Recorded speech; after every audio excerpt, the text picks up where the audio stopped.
Ils ne cherchaient donc pas Jésus. Ils n'avaient jamais ouvert une Bible. Ils ne savaient pas ce que signifiait la croix. Pour certains, Jésus n'était qu'un prophète parmi d'autres.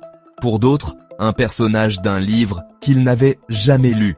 Pour la majorité, il n'avait pas de place dans leur vie. Et puis, un jour, dans le silence de la nuit, quelque chose est arrivé. Ce n'était pas un simple rêve. Ce n'était pas une pensée passagère. C'était une rencontre. Un homme en blanc, des yeux pleins de lumière, une voix douce mais puissante, et des mots qui transpercent l'âme. Quand ils se sont réveillés, ils n'étaient plus les mêmes. Leur certitude avait vacillé. Leurs murs s'étaient fissurés.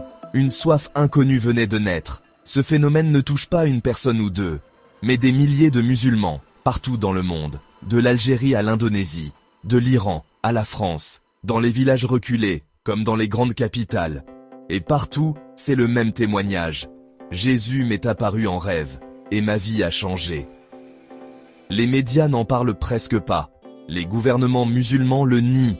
Mais dans les coulisses, un réveil silencieux est en train de se produire. Chaque année, des milliers de musulmans témoignent avoir vu Jésus.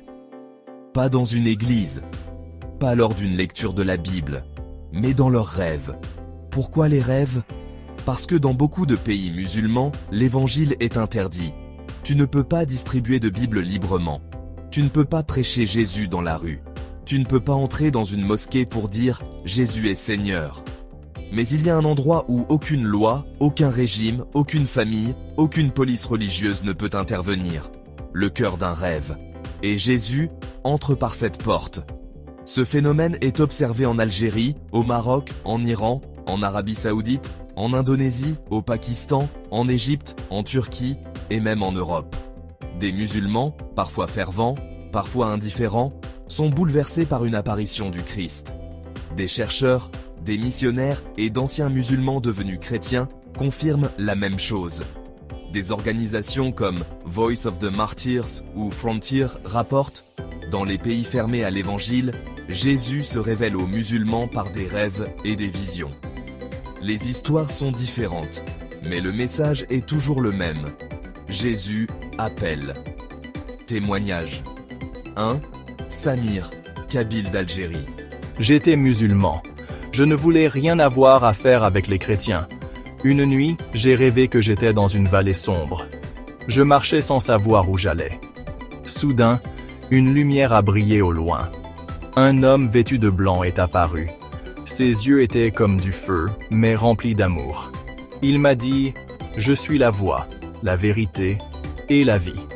Quand je me suis réveillé, je ne pouvais plus oublier ces paroles. Le lendemain, je suis tombé sur une Bible. J'ai ouvert et je suis tombé sur Jean 14:6. C'était mot pour mot ce que j'avais entendu dans mon rêve. Témoignage 2. Léla, jeune Marocaine. Je priais Allah depuis mon enfance. Je jeûnais chaque Ramadan, mais je sentais toujours un vide. Une nuit, j'ai vu une lumière éclatante. Un homme m'a tendu la main. Il a dit « Je t'aime. Je suis mort pour toi. » Je me suis réveillée en larmes. Quelques semaines plus tard, j'ai rencontré une chrétienne qui m'a parlé de Jésus. Et j'ai compris que c'était lui, dans mon rêve. Témoignage 3. Abba, ancien imam iranien. Je combattais les chrétiens. Je les considérais comme des ennemis.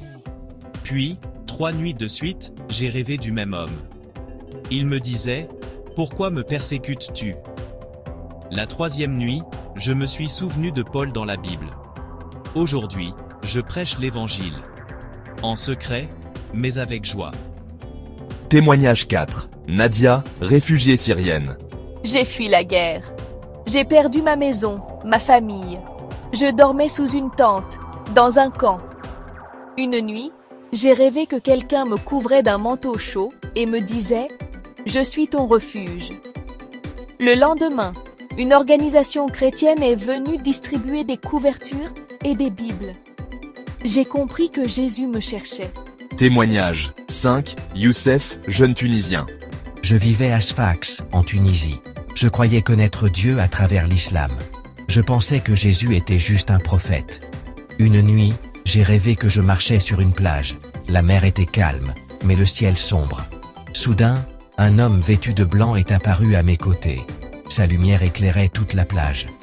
Il m'a regardé et a dit « Ne crains pas, je t'ai racheté. Tu es à moi. » Quand je me suis réveillé, ces mots résonnaient encore dans ma tête. Je ne savais pas qu'ils étaient écrits dans Ésaïe 43:1. Quelques semaines plus tard, un chrétien tunisien m'a montré ce verset. J'ai compris que Jésus m'avait appelé par mon nom et que ma vie ne serait plus jamais la même.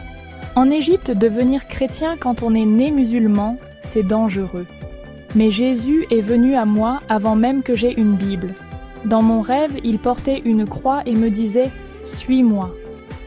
Quand je me suis réveillée, je savais que je devais le chercher. J'ai trouvé une église en secret et je l'ai suivie. Je faisais mes prières musulmanes comme toujours, mais j'étais vide à l'intérieur.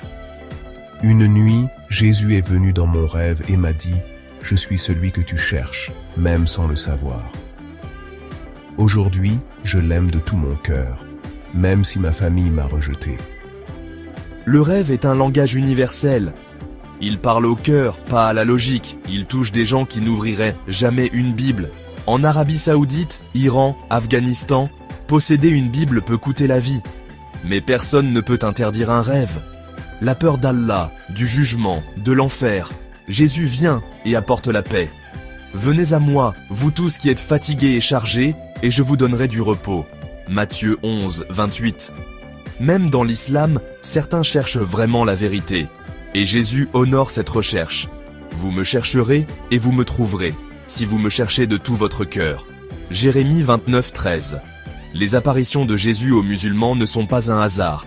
Elles se multiplient à notre époque. Les tensions au Moyen-Orient, la persécution des chrétiens, l'accès limité à l'évangile. Tout cela crée un terrain où Jésus agit directement. Comme s'il préparait une grande moisson avant son retour. Dans les derniers jours, je répandrai de mon esprit sur toute chair. Vos fils et vos filles prophétiseront. Vos jeunes gens auront des visions. Et vos vieillards auront des songes. Actes 2, 17. Ce qui bouleverse ces musulmans, ce n'est pas une religion. C'est une rencontre. Ils ne disent pas « j'ai changé de religion ». Ils disent « j'ai rencontré quelqu'un ». Quelqu'un qui les connaît par leur nom, qui leur parle dans leur langue, qui les aime malgré tout.